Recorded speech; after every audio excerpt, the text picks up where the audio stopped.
4 ans qu'il fréquente les allées du lycée professionnel de Grand Laou.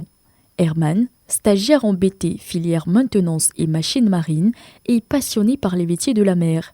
Il rêve d'être un grand mécanicien. J'ai appris à la télé qu'il y avait une école qui forme au métier de la mer. Donc je suis venu m'inscrire et j'ai découvert que le métier est très vaste. Il forme en plusieurs métiers industriels, tels que l'électricité, le froid, la mécanique. Donc j'ai décidé de le faire. J'espère être un grand mécanicien. J'espère faire des voyages. Il lui reste 2 ans d'apprentissage pour terminer ses 6 années de formation. Une formation qu'il juge plus ou moins difficile dans la phase pratique. Toutes les conditions théoriques sont réunies, mais c'est la pratique qui nous crée des difficultés. Alors les moteurs sont vieillissants, les équipements ne sont pas au point de la technologie.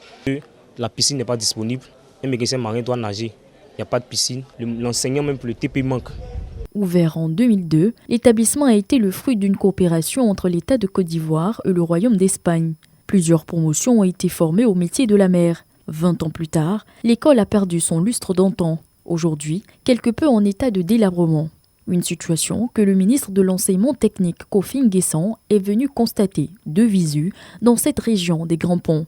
À ses côtés, l'ambassadeur de l'Espagne en Côte d'Ivoire qui a aussi parcouru les 115 km depuis Abidjan. Nous sommes venus nous rendre compte de ce qui ne va pas, pour qu'ensemble on puisse apporter quelques réhabilitations et faire en sorte que ce lycée retrouve son lustre d'antan. Le milieu écologique est fascinant, c'est très joli ici. On a la mer, on a la lagune, on a aussi la forêt, on a tout sur place ici. Il faudra faire en sorte que cet établissement attire de nombreux jeunes, que ce soit de notre pays ou de la région africaine, qui viennent ici pour se former au métier de la pêche. Pour l'Espagne, l'engagement aux côtés de la Côte d'Ivoire devrait continuer en 2022. Continue pour pouvoir assurer une formation de qualité, continue pour aider la jeunesse ivoirienne à avoir accès à une éducation qui permet de trouver des emplois de qualité.